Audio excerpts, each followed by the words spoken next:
I'm a 27-year-old woman, and for as long as I can remember, I've been the black sheep of my family. Growing up in a family of 5, it was clear from an early age where I stood. My parents favored my older sister 30 and younger brother 25 in ways that were impossible to ignore. I was the responsible one, the independent one, which as I later realized was just a polite way of saying I was the one they didn't care to support. My childhood was full of little reminders that I didn't matter as much. My sister was praised for the smallest accomplishments, she barely passed a course in college, and my parents threw her a huge party. When I graduated with honors, my parents shrugged it off like it was no big deal. They didn't even show up for the ceremony. It wasn't just about the celebrations, though. It was everything. My sister was fragile, my brother was sensitive, and I was just expected to deal with everything on my own. The financial inequality was one of the hardest parts. My sister got help buying a car, my brother had his tuition paid for, and they both went on family-funded vacations. Meanwhile, I was told I needed to learn to be independent. When I asked for help with medical bills after a surgery I couldn't afford, they told me they were saving for emergencies. That emergency turned out to be my sister's second wedding, which they funded entirely. That was a breaking point for me. Therapy wasn't something I ever thought I'd try, but by my mid-20s, I was desperate for answers. Why did I feel like I had to earn my parents' love? Why did they treat me like I didn't belong? Therapy opened my eyes to a lot of things I hadn't wanted to admit. My parents' favoritism wasn't just unfair, it was manipulative. They used it to control me, keeping me on edge and always trying to prove myself. For the first time, I started setting boundaries, and let me tell you, they did not like that. The real catalyst for change came at a family reunion a couple of years ago. I was sitting in the kitchen when I overheard my siblings mocking me. They were laughing about my career and my sad little apartment, as they called it. The worst part? My parents were laughing right along with them. I don't know why it surprised me, it wasn't the first time they'd made me feel small. But hearing it like that, out in the open, broke something in me. I confronted them right there. I told them I was tired of being treated like I didn't matter, tired of their constant dismissal of my feelings. They looked at me like I was speaking another language. My dad called me dramatic. My mom said I should stop being so ungrateful. That was it for me. I knew I couldn't keep living like this, always hoping they'd suddenly start treating me differently. Cutting ties wasn't easy. My parents acted shocked, like they couldn't believe I'd actually stand up for myself. My siblings called me selfish, but for the first time, I didn't care. I stopped answering their calls, stopped showing up for family events. Instead, I poured my energy into myself. I started focusing on my career, spending more time with friends, and figuring out what I actually wanted out of life. It was during this time that I started building my own version of a family. I surrounded myself with people who genuinely cared about me, who celebrated my wins and supported me when I was struggling. When I got a promotion at work, a big one that I'd been working toward for years, they threw me a surprise party. It was the first time in my life I'd felt truly celebrated. My biological family didn't even acknowledge it. That just confirmed what I already knew. I'd made the right decision. One of the best moments came on my birthday last year. My friends surprised me with a cake and decorations, something my family had never done. It wasn't about the gifts or the party itself, it was about feeling seen and valued. I realized I didn't need their approval anymore. I could build a life where I was the priority. A few weeks later, I decided to share my story online. I'd spent so long feeling like I was alone in this, like there was something wrong with me for wanting more. But reading other people's stories had helped me so much, and I wanted to do the same for someone else. The response was overwhelming. People shared their own experiences, offered advice, and reminded me that it's okay to walk away from toxic relationships, even if those relationships are with your family. I'm not going to lie and say everything's perfect now, but for the first time, I feel like I'm in control of my life. Cutting ties with my family was the hardest thing I've ever done, but it was also the best decision I've ever made. I'm finally free to be myself, without the weight of their expectations holding me back. Update 1. After sharing my story on Reddit, I was blown away by the response. I had expected a few comments, maybe some kind words, but the post took off. People flooded the comments with support, sharing their own experiences with toxic families and reminding me that I wasn't alone. Some thanked me for putting into words what they'd felt for years. Others offered advice or just validated what I'd been through. Reading their encouragement lit a fire in me. For the first time, I truly felt like I wasn't crazy for walking away from my family. Not long after, something incredible happened.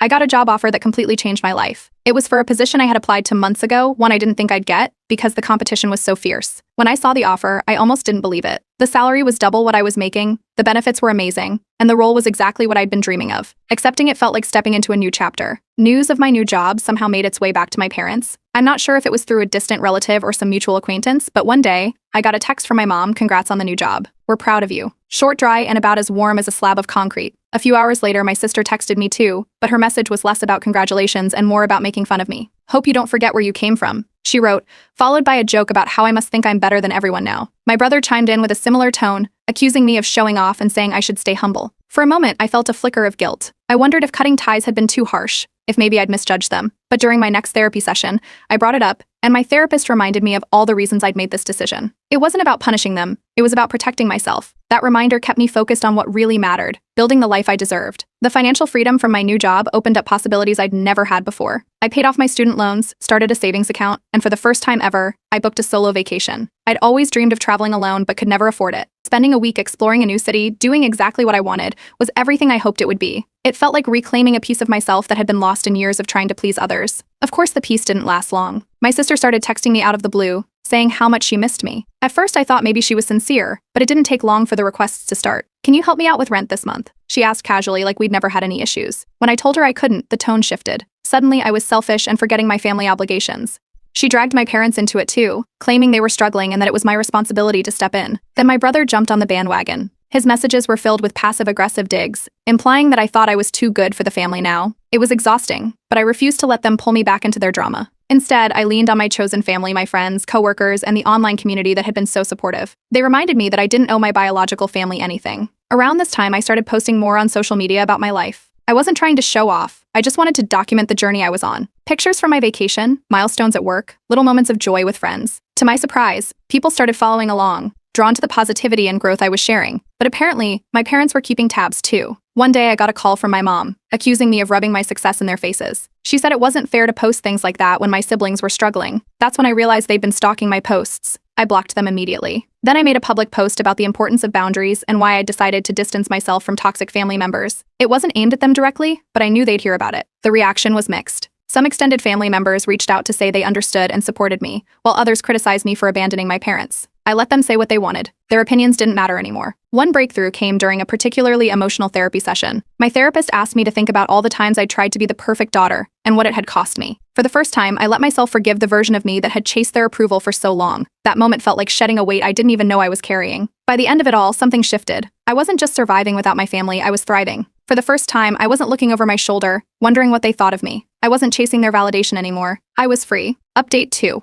After weeks of peace, I thought the chaos with my family had finally settled. One evening, as I was unwinding after work, there was an unexpected knock on my apartment door. Peering through the peephole, I was startled to see my mother standing there, tears streaming down her face. Hesitant but curious, I opened the door. She immediately rushed in, pleading for me to come back to the family. She began talking about how much everyone missed me, but the conversation quickly shifted. She started listing all the ways I had hurt them by distancing myself. It felt like a barrage of guilt tripping, with her reminding me of every supposed sacrifice they had made for me. She accused me of being ungrateful and selfish, turning the entire situation around as if I was the one who had wronged them. I took a deep breath, staying as calm as possible. I explained that my decision to step back was not made lightly and reminded her of the years of unequal treatment and neglect. I told her that I needed to prioritize my well-being. She tried to interrupt, but I stood my ground, refusing to engage in an argument. Eventually, realizing I wasn't going to relent, she left in a huff, still murmuring about how I was tearing the family apart. A few days later, a mutual friend reached out with some surprising news. Apparently, my sister had been telling people that I was financially supporting her. She was using this lie to maintain appearances, making it seem like we were close and that she was doing well thanks to my help. It was baffling, especially since we hadn't spoken in months. Our friend confronted her about the lie, and things escalated quickly. Word spread among our social circles, and people began questioning her integrity. The facade she had carefully built started to crumble, causing quite a bit of drama. I chose not to involve myself, preferring to let the truth reveal itself without my intervention. Meanwhile, positive things were happening in my life. At work, I received a prestigious award for leading a successful project. It was a significant recognition, and my colleagues were genuinely happy for me. My friends, the family I had chosen, organized a celebration. We gathered at my favorite restaurant, laughing and enjoying each other's company. It was a stark contrast to the negativity I'd left behind. But my family's attempts to reel me back in weren't over. I received an email from my parents with the subject line "Family Matters" in it. They demanded that I fix the family or they would cut me out of their will. They accused me of being the source of all the discord and warned that I was making a grave mistake. The ultimatum felt like another manipulation tactic. Curious about their threat, I did some discreet checking. It turned out that my parents had been exaggerating their wealth for years. There wasn't much to inherit, they had accumulated debt rather than assets. Their supposed fortune was just another illusion. Realizing this, their ultimatum lost all its power over me. Around this time, some of my extended family began reaching out. To my surprise, a few cousins shared their own stories of experiencing favoritism and neglect within the family. They empathized with my situation and offered support. It was comforting to know I wasn't alone, and together we started forming stronger bonds, separate from the toxic dynamics we'd grown up with.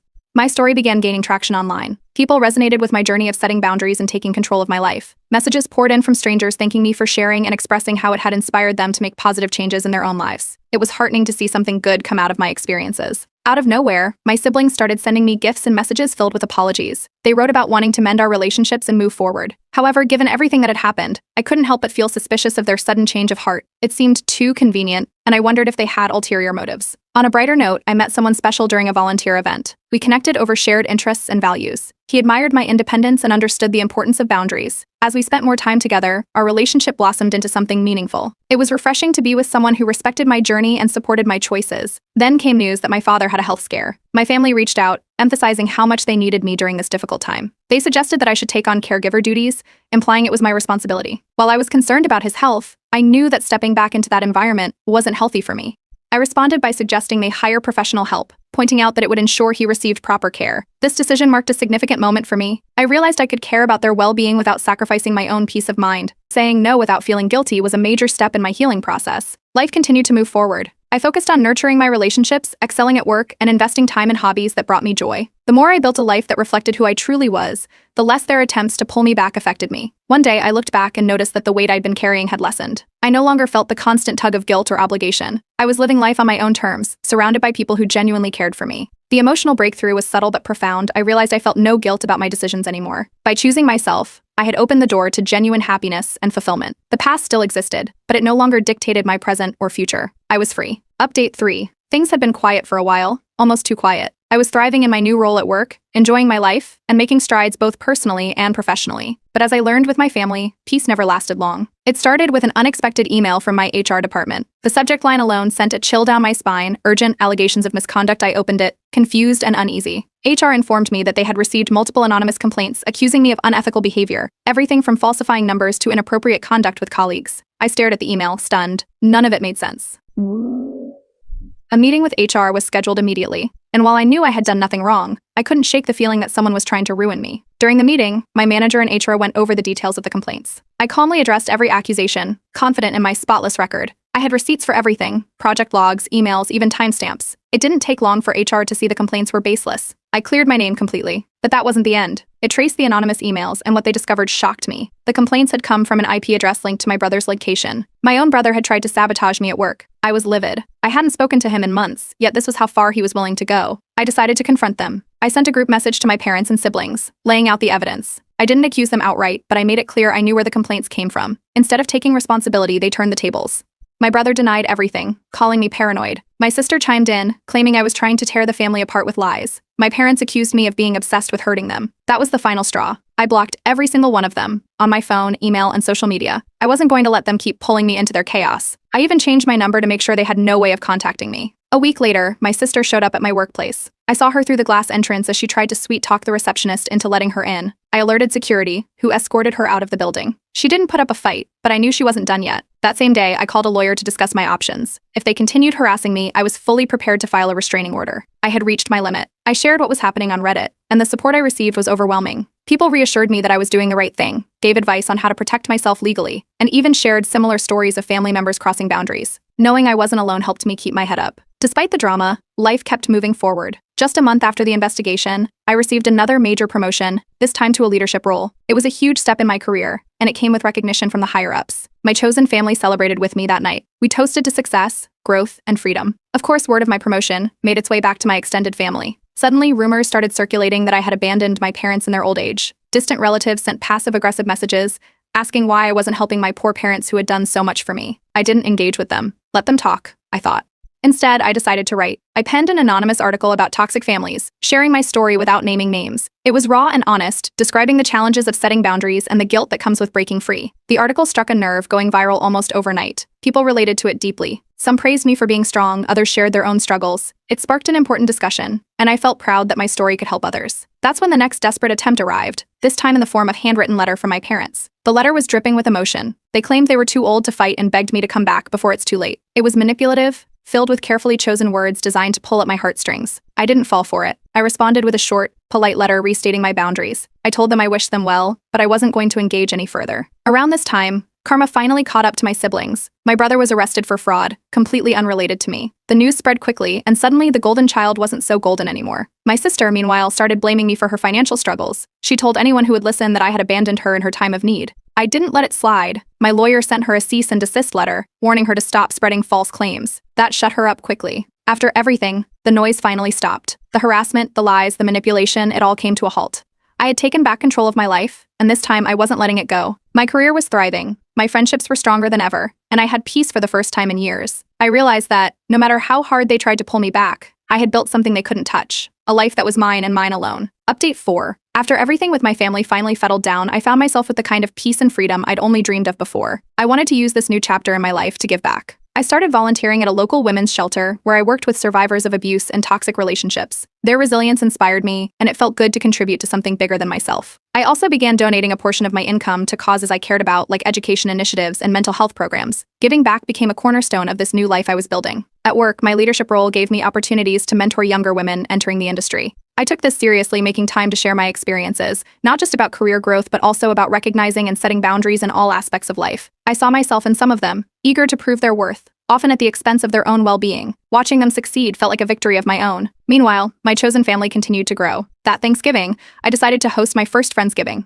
My apartment was small, but we made it work. Everyone brought a dish, and we spent the evening laughing, sharing stories, and expressing gratitude for each other. At one point, as I looked around the room, it hit me, I had created this. This was my family now, one that I'd chosen, and one that chose me back. But just as I was settling into this new sense of belonging, the drama from my biological family reared its head again. Through the grapevine, I heard that my parents had sold their house. Years of financial mismanagement had finally caught up to them. My siblings were furious, not because they cared about the house itself, but because they were now scrambling to figure out where to live. Naturally, they decided I should help. The first message came from my sister, asking if I could lend her money for a new place. When I didn't respond, she escalated. She posted publicly on Facebook, calling me heartless and accusing me of abandoning the family in their time of need. The comments from her friends and a few distant relatives were full of judgment. I forwarded the post to my lawyer, who immediately sent her a formal cease and desist notice. That shut things down quickly. In therapy, I worked through the lingering guilt this stirred up. My therapist reminded me of something I had come to understand, but needed to hear again. I was not responsible for my family's failures. Their financial struggles, their poor choices, none of it was my burden to carry. This realization felt like closing the door on years of self-doubt and misplaced responsibility. Around this time, something wonderful happened. My partner, who had been a steady source of support and encouragement, proposed. It wasn't a grand, over-the-top gesture, just the two of us in a quiet moment, filled with love and certainty.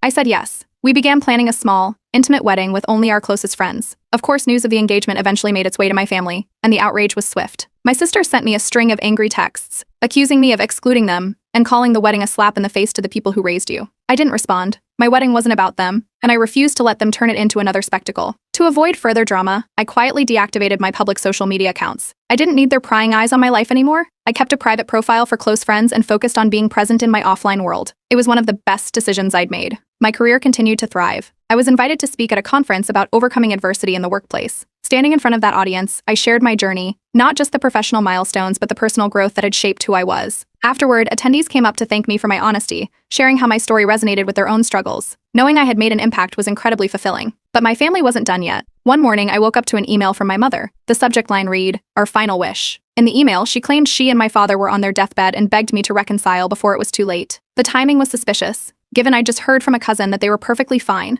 It was another manipulation attempt, designed to guilt me into breaking the boundaries I had worked so hard to establish. I brought the email to my next therapy session. My therapist and I discussed it, and I came to a decision I wasn't going to respond. Engaging would only pull me back into their cycle of control and guilt. Recognizing the manipulation for what it was felt like another step forward in my healing. A few weeks later, a former colleague shared my story anonymously in an industry blog. The response was incredible. Messages poured in from people who saw themselves in my journey, praising my strength and resilience. It reminded me how far I had come and how much I had to be proud of. Finally, I took a big step. I bought my first home. It wasn't just a house, it was a symbol of breaking the generational cycles that had defined my family for so long. Standing in my new kitchen, surrounded by my chosen family as we celebrated, I felt an overwhelming sense of peace. This was the life I had fought for, and it was mine. Update 5. It's been a year since I moved into my new home, and looking back, I can hardly believe how much my life has changed. My first year here has been filled with laughter, growth, and milestones that I never thought possible. To celebrate, my chosen family, my friends and loved ones who have stood by me, organized a dinner party. We gathered in the backyard, under strings of fairy lights, sharing stories and toasting to new beginnings. There was no tension, no guilt, no walking on eggshells. It was everything I once hoped family gatherings could be. Professionally, I've hit another milestone. I launched my own consulting business. After years of working in corporate environments, I wanted the freedom to set my own schedule and work on projects that truly mattered to me. The business has taken off faster than I expected, allowing me to achieve a level of financial independence and flexibility I've only dreamed of. My days are now filled with purpose, and for the first time in years, work feels more like passion than obligation. What surprised me most, though, is how little I think about my biological family now. Months have gone by without them crossing my mind. There's no more gnawing sense of guilt or wondering what they might be saying about me. In therapy, I've spent time reflecting on how far I've come. During one session, my therapist pointed out something that stuck with me. I've moved from survival mode to thriving. Letting go of resentment wasn't easy, but it's freed me in ways I can't even begin to describe. Through mutual acquaintances, I've heard bits and pieces about my siblings. Both of them are struggling financially, and apparently they've turned their anger toward my parents, blaming them for not providing more support. It's ironic, given how they were always the favored ones. When I heard this, I didn't feel the pull to step in or help. I've made my peace with the fact that their struggles aren't my responsibility. It's a lesson that took years to learn, but it's one I'm grateful for. Meanwhile, my consulting business has started gaining media attention. I was recently featured in an article about empowering women in the workplace. The piece highlighted my journey and how I've used my experiences to help others. The recognition felt surreal but meaningful. It's a reminder that even the hardest parts of my past can be transformed into something positive. On the personal front, my relationship has only grown stronger. My partner and I have started planning for the future, talking about starting a family of our own someday. We've had long conversations about the kind of parents we want to be and how we'll avoid repeating the toxic patterns we grew up with. It feels good to build a life with someone who shares my values and supports my boundaries. Even my extended family seems to have taken the hint. After months of silence, it's clear they've realized I won't cave to guilt or manipulation. The calls and messages have stopped, and with them, so has the drama. The distance has been a gift, allowing me to focus fully on the life I've built. One of the most rewarding things I've done recently is starting a podcast. Each episode, I share advice and stories about overcoming toxic family dynamics, setting boundaries, and thriving independently. The response has been incredible. Listeners have reached out to say how much they've related to my experiences and how the podcast has helped them in their own lives. Knowing that my story can make a difference for others has been one of the most fulfilling parts of this journey. Holidays, once a source of dread, have become something to look forward to. Last Christmas, I started a new tradition with my chosen family. We cooked a huge meal, exchanged gifts, and spent the day watching movies and playing games. It was joyful and stress-free, completely free of the guilt and tension I used to associate with the season. We've already started planning for this year, and I couldn't be more excited. In this new chapter of my life, I've also prioritized my health and wellness. I've taken up yoga and meditation, which have become daily practices. Both have helped me find balance and stay grounded, even when life gets hectic. I've discovered a version of myself that's calm, centered, and content. A few weeks ago, I received an unexpected email from my father. It was short and simple, apologizing for the way he treated me in the past. While it might have been genuine, I chose not to respond. I've come to understand that an apology doesn't erase years of harm, nor does it obligate me to reopen doors I've intentionally closed. That chapter of my life is over, and I'm at peace with that. Recently, I shared one final post on Reddit. In it, I thanked the community for their unwavering support and encouragement over the years. I wrote about how setting boundaries had changed my life and how I've built something beautiful in the absence of toxic relationships. The comments were filled with kindness and understanding, reminding me of the strength that comes from shared experiences. As I sit here, reflecting on everything, I realize how far I've come. I'm living a life that's full of love, success, and peace. I've learned that you don't need anyone else's approval to be happy. You just need to prioritize yourself. In the end, I've become the golden child of my own life, and I wouldn't have it any other way.